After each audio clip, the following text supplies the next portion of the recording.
Dear students, നമ്മൾ ഇന്ന് അഞ്ചാമത്തെ ചാപ്റ്റർ ആയിട്ടുള്ള ലോസ് ഓഫ് മോഷനിലേക്ക് കടക്കുകയാണ്. അപ്പോൾ ലോസ് ഓഫ് മോഷൻ എന്നുള്ള പാഠം എല്ലാവർക്കും മുമ്പ് പഠിച്ച് നല്ല പരിചയമുണ്ട്. ചെറിയ ക്ലാസ്സുകളിൽ നമ്മൾ ഇതിന്റെ ഇൻട്രൊഡക്ഷൻ ആയിട്ട് ലോസ് ഓഫ് മോഷനിലെ എല്ലാ കാര്യങ്ങളും അവിടെ പഠിച്ചിട്ടുണ്ട്. നമുക്കതിലെ തന്നെ കുറച്ചും കൂടി ഡെവലപ്പ് ചെയ്തുകൊണ്ട് കാര്യങ്ങൾ കുറച്ചും കൂടി ഡീപ്പായിട്ട് പഠിക്കുന്നു. അത്രേ ഉള്ളൂ. വളരെ സിമ്പിൾ ആണ്. പക്ഷെ ഡെറിവേഷൻസ് എല്ലാം കറക്റ്റ് ആയിട്ട് ഫോളോ ചെയ്തു കഴിഞ്ഞാൽ ഒരിക്കലും നമുക്ക് ഈ ഒരു ചാപ്റ്റർ നിങ്ങൾ ഒരിക്കലും വിഷമിപ്പിക്കില്ല. അപ്പൊ നമുക്ക് തുടങ്ങാം. ചാപ്റ്ററിന്റെ പേര് loss of motion, 5th chapter ആണിത്. +1 ക്ലാസ്സസിലെ 5th chapter laws of motion. ഈ ചാപ്റ്ററിൽ ഏറ്റവും ഇമ്പോർട്ടന്റ് ആയിട്ട് സ്പെസിഫൈ ചെയ്യുന്ന പോയിന്റ്സ് എന്ന് പറയുന്നത് ഒന്ന് ഫോഴ്സ്, മറ്റൊന്ന് ഫ്രിക്ഷൻ, ഇനിയും ഒന്ന് സർക്കുലാർ മോഷൻ. ഈ 3 കാര്യങ്ങളാണ് ഇതിൽ നമ്മൾ കൂടുതലായിട്ടും സ്പെസിഫൈ ചെയ്യുന്നത്. ഇതാണ് ഇതിൽ ഏറ്റവും ഇമ്പോർട്ടന്റ് ആയിട്ടുള്ള പോയിന്റ്സ്. ഈ 3 കാര്യങ്ങളെ ഡെവലപ്പ് ചെയ്തുകൊണ്ടാണ് ഇതിലെല്ലാ പോയിന്റ്സും വരുന്നത്. അപ്പൊ ഇതില് ഫോഴ്സും ഫ്രിക്ഷനും സർക്കുലാർ മോഷനും ആണ് ഉള്ളതെന്ന് മനസ്സിൽ വെച്ചുകൊണ്ട് നമുക്ക് ആദ്യത്തെ പോയിന്റ് ആയിട്ടുള്ള ഫോഴ്സ് എന്ന ഭാഗത്തേക്ക് കടക്കാം. അപ്പൊ എന്താണ് ഫോഴ്സ്? ഫോഴ്സിനെ നമ്മൾ ഡിഫൈൻ ചെയ്യുകയാണെങ്കിൽ ഫോഴ്സ് എന്ന് പറയുന്നത് it is a push or pull. Push or pull which either changes the state of rest or uniform motion or tends to change the state of rest or uniform motion of the body. അപ്പൊ അതിനെയാണ് നമ്മൾ force എന്ന് പറയുന്നത്. ഫോഴ്സിനെ generally നമ്മൾ പുഷോ അല്ലെങ്കിൽ പുള്ളോ ആയിട്ടാണ് കണക്കാക്കുക. തള്ളുകയോ അല്ലെങ്കിൽ വലിക്കുകയോ ചെയ്യുന്നതിനെയാണ് ഫോഴ്സ് എന്ന് പറയുക. അത് എന്തിനു വേണ്ടിയിട്ട്? It is A push or pull which either changes or tends to change the state of rest or uniform motion. അതിനെയാണ് നമ്മൾ ഫോഴ്സ് എന്ന് ഡിഫൈൻ ചെയ്യുന്നത്. ചെറിയ ക്ലാസ്സുകളിൽ നിങ്ങൾ പഠിച്ചിട്ടില്ല. What are the effects of force? നമുക്കിവിടെ പലതരത്തിലുള്ള ഇഫക്ട്സ് കാണിച്ചിട്ടുണ്ട്. എന്തൊക്കെയാണ്? ഒരു വസ്തുവിനെ നീക്കാൻ സാധിക്കുന്നതാണ് force. It can move an object from rest. അല്ലെ, റെസ്റ്റിലിരിക്കുന്ന ഒരു വസ്തുവിനെ മൂവ് ചെയ്യിക്കാൻ സാധിക്കുന്ന ഒന്നാണ് ഫോഴ്സ്. പിന്നെ മറ്റൊന്നാണ് ചലിച്ചുകൊണ്ടേയിരിക്കുന്ന ഒരു വസ്തുവിനെ തടയണമെങ്കിലും എന്ത് വേണം? ആ ചലനം നിർത്തണമെങ്കിലും ഒരു ഫോഴ്സ് ആവശ്യമാണ്. അപ്പൊ it can stop the motion of an object. അടുത്തതോ, it can change the speed and direction of an object in motion. ഇപ്പൊ നമ്മള് ഒരു വസ്തു, ഒരു ബോൾ ഉരുണ്ടു വരികയാണ്. അതിനെ മുന്നിലേക്ക് നമ്മൾ കാല് വെച്ചു കൊടുത്താണെങ്കിൽ ആ ബോളിന്റെ ഡയറക്ഷൻ എന്ത് ചെയ്യും? മാറും. അല്ലെ, ഇനി നല്ല സ്പീഡിൽ അതിനെ തട്ടിക്കൊടുക്കുകയാണെങ്കിലോ അതിന്റെ ഡയറക്ഷനും മാറും, അതിന്റെ സ്പീഡും മാറും. അപ്പൊ സ്പീഡും ഡയറക്ഷനും മാറ്റാൻ കഴിയുന്ന ഒന്നാണ് ഫോഴ്സ്. പിന്നെ it can change the shape and size of an object. ഒരു വസ്തുവിലേക്ക് ഫോഴ്സ് കൊടുത്തു കഴിഞ്ഞാൽ അതിന്റെ ഷേപ്പും അതിന്റെ സൈസിനും മാറ്റം വരാം.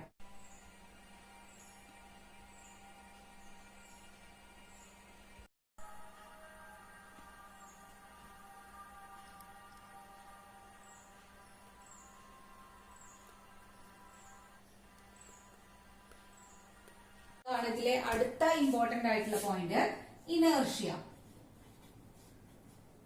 ഇനേർഷ്യയുടെ മലയാളം വേർഡാണ് ജഡത്വം. ജഡം എന്ന വാക്കുകൊണ്ട് ഉദ്ദേശിക്കുന്നത് എന്താണോ അതിലേക്ക് കൊണ്ടുവരാൻ വേണ്ടിയിട്ടാണ് ഇങ്ങനെ ഒരു വാക്ക് ഇനേർഷ്യക്ക് സൂചിപ്പിക്കാൻ വേണ്ടി ഉപയോഗിച്ചത്. പക്ഷെ ജഡം എന്ന് പറയുമ്പോൾ റെസ്റ്റിലാണ്. ഇവിടെ റെസ്റ്റിൽ മാത്രമല്ല, യൂണിഫോം മോഷനിലുള്ള കാര്യം കൂടി കൺസിഡർ ചെയ്യണമെന്ന് ഒന്ന് ഓർത്താൽ മതി.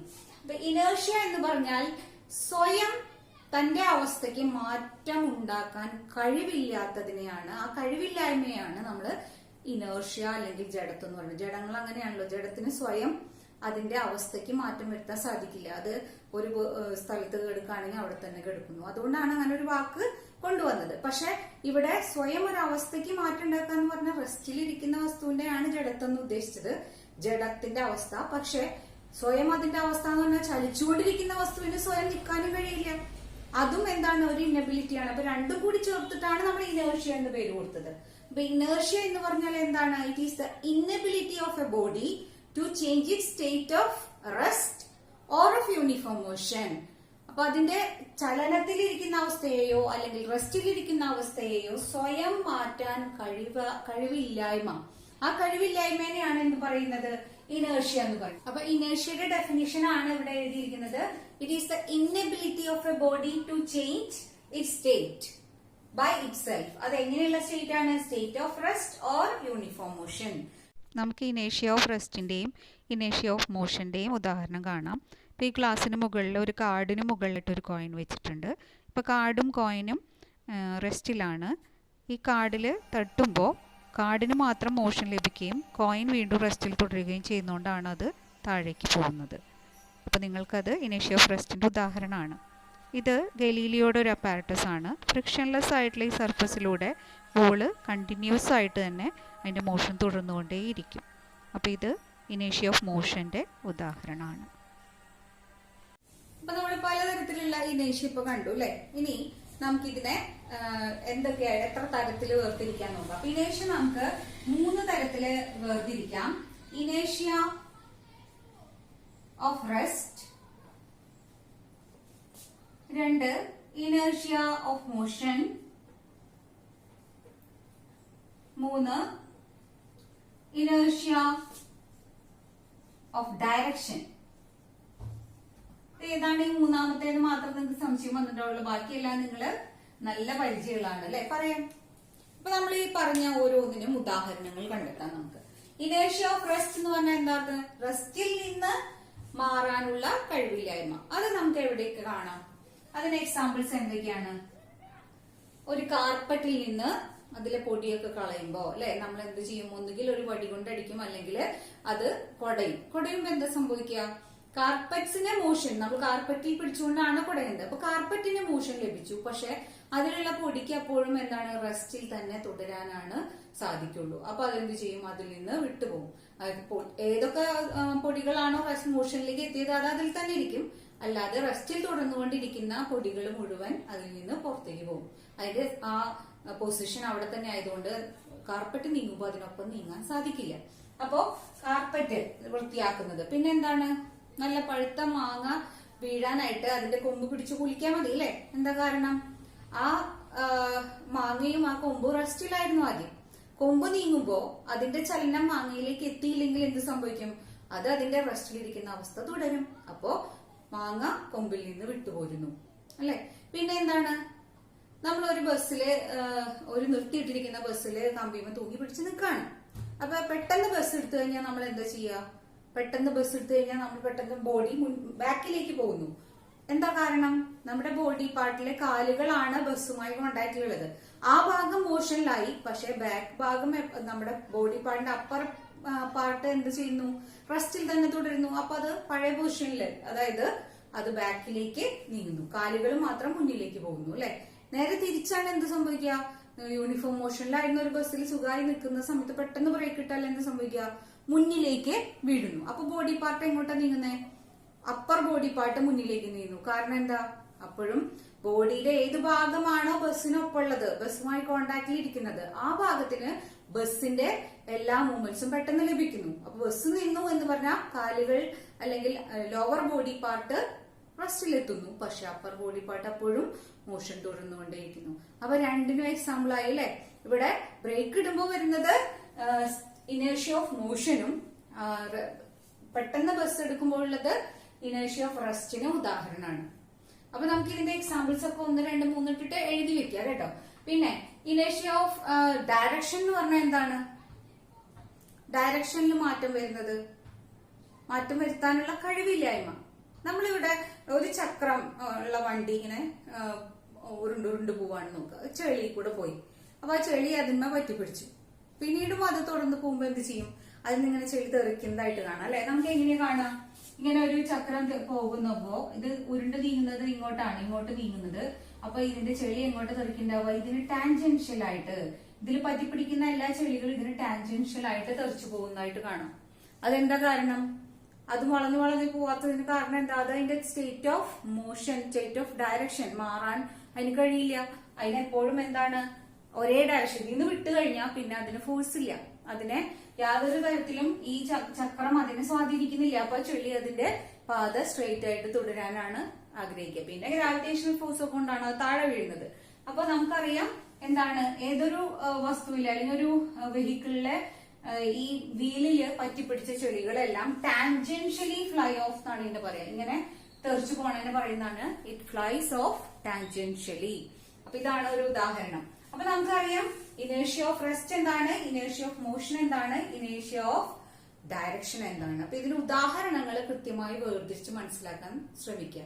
മോഷനിലുള്ള അവസ്ഥ തുടർന്നുകൊണ്ടേ ഇരിക്കാനായിട്ട് ശ്രമിക്കുമ്പോ ഇനേഷ്യ ഓഫ് മോഷൻ വരും. റെസ്റ്റിലുള്ള അവസ്ഥ തുടർന്നുകൊണ്ടേ ഇരിക്കാൻ ശ്രമിക്കുമ്പോൾ അവിടെ ഇനേഷ്യ ഓഫ് റെസ്റ്റ് വരും. ഒരു ഡയറക്ഷനിൽ തുടർന്നുകൊണ്ടേ ഇരിക്കുക എന്ന് പറയുമ്പോൾ അതില് ഇനേഷ്യ ഓഫ് ഡയറക്ഷൻ വരും.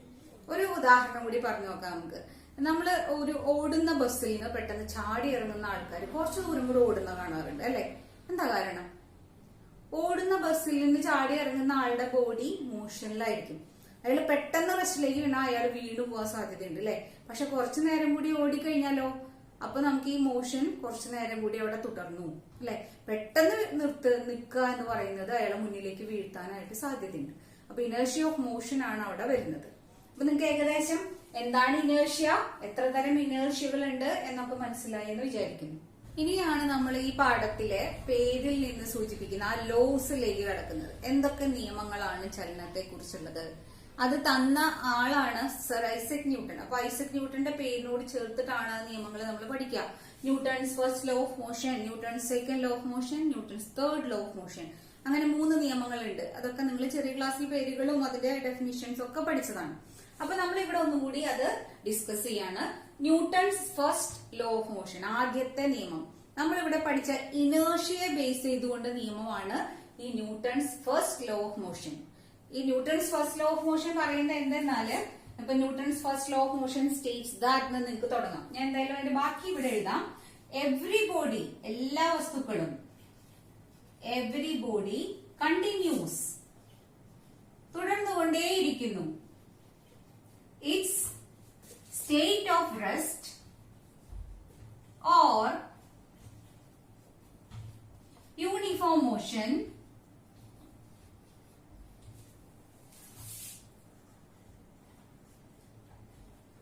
unless it is compelled by an external force.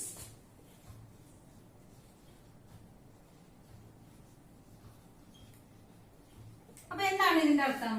ഒരു എക്സ്റ്റേണൽ ഫോഴ്സ് വരാത്തിടത്തോളം, അല്ലെങ്കിൽ അത് ഒരു വസ്തുവിന്മേൽ ഒരു എക്സ്റ്റേണൽ ഫോഴ്സ് പ്രയോഗിക്കാത്തിടത്തോളം അത് അതിന്റെ അവസ്ഥ തുടർന്നുകൊണ്ടേയിരിക്കുന്നു. അത് ഏതവസ്ഥയാണെങ്കിൽ അത് തുടർന്നുകൊണ്ടേയിരിക്കുന്നു. സ്റ്റേറ്റ് ഓഫ് റെസ്റ്റ് ആണെങ്കിൽ അത് തന്നെ തുടരുന്നു. സ്റ്റേറ്റ് ഓഫ് യൂണിഫോം മോഷൻ ആണെങ്കിൽ അത് തന്നെ തുടർന്നുകൊണ്ടിരിക്കുന്നു എന്നാണ് ഇവിടെ ഈ ഡെഫിനിഷനിൽ നിന്ന് പറയുന്നത്. അപ്പൊ Newton's first law of motion states that every body continues its state of rest or uniform motion unless it is compelled by an external force. അപ്പോൾ ഒരു എക്സ്റ്റേണൽ ഫോഴ്സ് അതിനെ തടയാത്തിടത്തോളം, അല്ലെങ്കിൽ അതിന്റെ കമ്പൽ ചെയ്യാത്തിടത്തോളം നമുക്ക് ആ വസ്തുവിനെ അതിന്റെ പഴയ അവസ്ഥയിൽ തന്നെ തുടരുന്നതായിട്ട് കാണാൻ സാധിക്കും അല്ലെ? നിങ്ങൾക്കൊരു ബോൾ കാണാം. ഈ ബോൾ ഇപ്പോൾ റെസ്റ്റിലാണ്. ഇതിനെ ഒരു എക്സ്റ്റേണൽ ഫോഴ്സ് വരാത്തത്തോളം നമുക്കിത് റെസ്റ്റിൽ തന്നെ തുടരുന്നതായി കാണാം. ഇപ്പോൾ ഒരാൾ വന്ന് അത് കിക്ക് ചെയ്തു, അപ്പോൾ ഈ ബോൾ സ്റ്റേറ്റ് ഓഫ് മോഷനിലേക്ക് മാറി.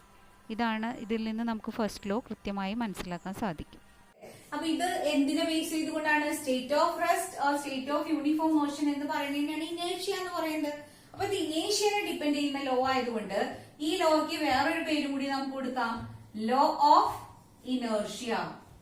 അപ്പൊ ഫസ്റ്റ് ലോയുടെ വേറൊരു പേരാണ് ലോ ഓഫ് ഇനേർഷ്യ. കാരണം ഡെഫിനിഷനിൽ തന്നെ അത് ഇനേർഷ്യയെ ബേസ് ചെയ്യുന്ന ലോ ആണെന്ന് നിങ്ങൾക്ക് മനസ്സിലാക്കാനായിട്ട് സാധിക്കും.